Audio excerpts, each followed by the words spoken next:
Hello everyone, আসসালামু আলাইকুম। আশা করি সবাই ভালো আছেন। আমিও আলহামদুলিল্লাহ ভালো আছি। Welcome to my new blogs জুয়েরিয়াস এভরিডে এপিসোড। তো আমি ভার্সিটি থেকে এসে একদম ইফতারের টাইম হয়ে গেছে, প্রায় আধা ঘন্টা কি 40 মিনিট আছে। তো আমি তাড়াতাড়ি করে চলে গেলাম বাসায়। আমার ছেলেকে বাবার বাড়ি রেখে গেছিলাম, তো ওকে নিয়ে বাসায় চলে গেলাম। তো বাসায় যে ইফতার করে নামাজ পড়ার পর আমার চাচু ফোন দিল। সে আমাদের শপে আসবে, আমাকে যেতে বলতেছে। তো আমি বলতেছিলাম আমি যাব না, আমার শরীরটা ভাল লাগতেছে না। তো সে বলতেছে আমি না আসলে সেও আসবে না। তো তারপর কি করার, তারপর গেলাম শপে। গিয়ে আমাদের শপের একটা ভিডিও করে নিলাম, নর্মাল ক্লিক।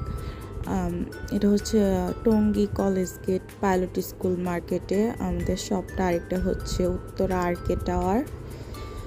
তো এখানে আমার কাজিন আসছে। তো সে কিছু জিনিস পারচেস করবে। তো তার দোলাভাই তাকে গিফট করে দিল। সে একটা ঘড়ি নিছে আর ইয়াররিং নিছে, আর তার টুকটাক পছন্দের জিনিস নিছে। তো যাই হোক, আমার হাজব্যান্ডকে আমি পচাচ্ছিলাম যে তোমার নাকি কোনো শালি নাই, তুমি আমারে সবসময় বলতা কই বিয়ে করলাম, কোনো শালি নাই। আবার মাঝে মাঝে বলে ভালো হয়েছে শালি না থাকাতে।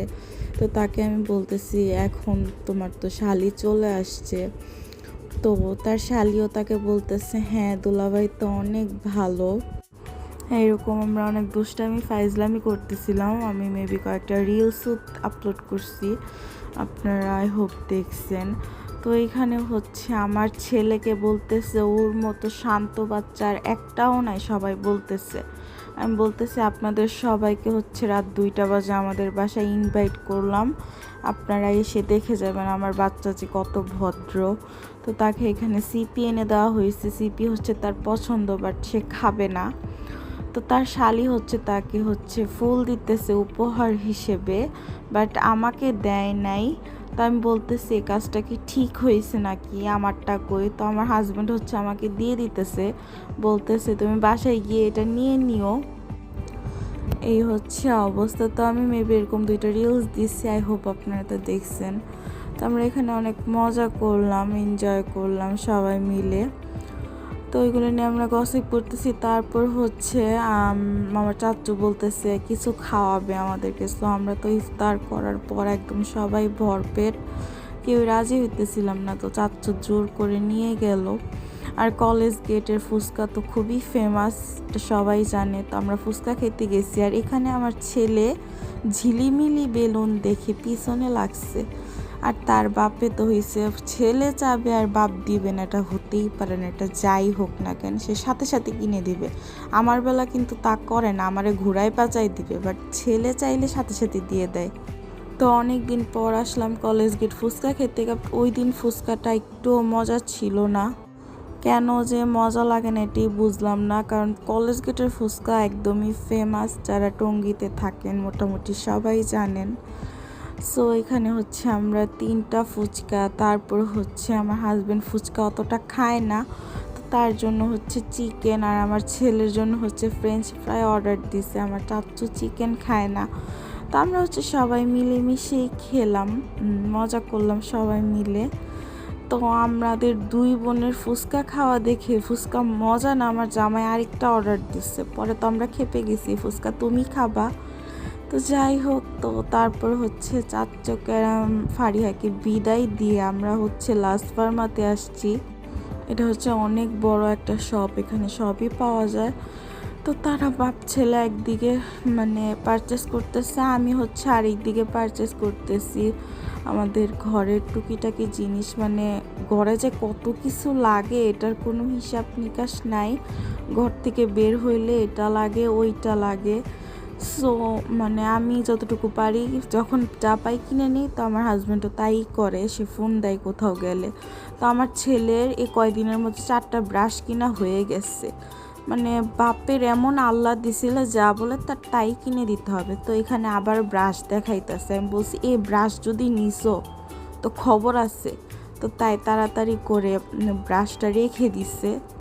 আর ছেলে একের পর এক ব্রাশ দেখাইতেছে। আমি বলছি খবরদার কোনো ব্রাশ নেই, কারণ 4টা ব্রাশ অলরেডি রইছে, নতুন তাও সবগুলি।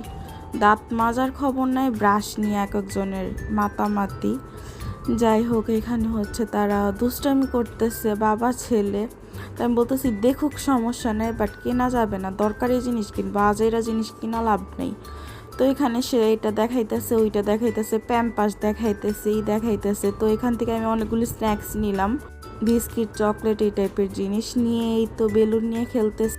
তারপর দিন হচ্ছে তাকে আমি গোসল টোসল করাই দিলাম, ফ্রেশ করাই দিলাম, আর তার বাবা হচ্ছে তাকে রেডি করাই দিতেছে।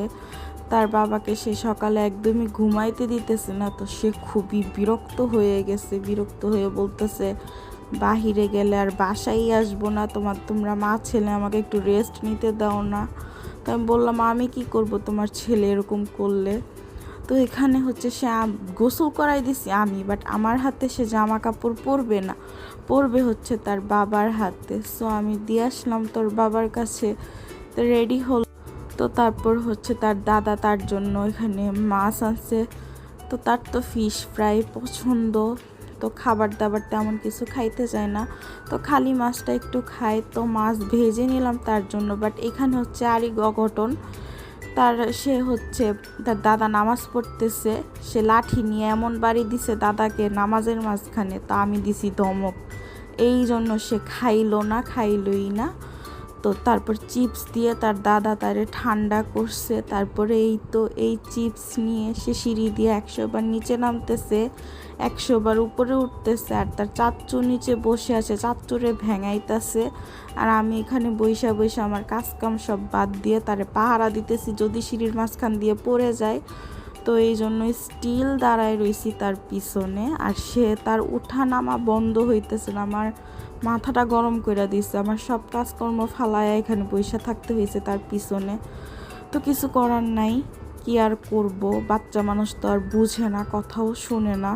তো যাই হোক, আজকের ব্লগটা হচ্ছে এই পর্যন্তই। সবাই ভালো থাকবেন, সুস্থ থাকবেন, আল্লাহ হাফেজ। নেক্সট কোনো ব্লগে দেখা হবে।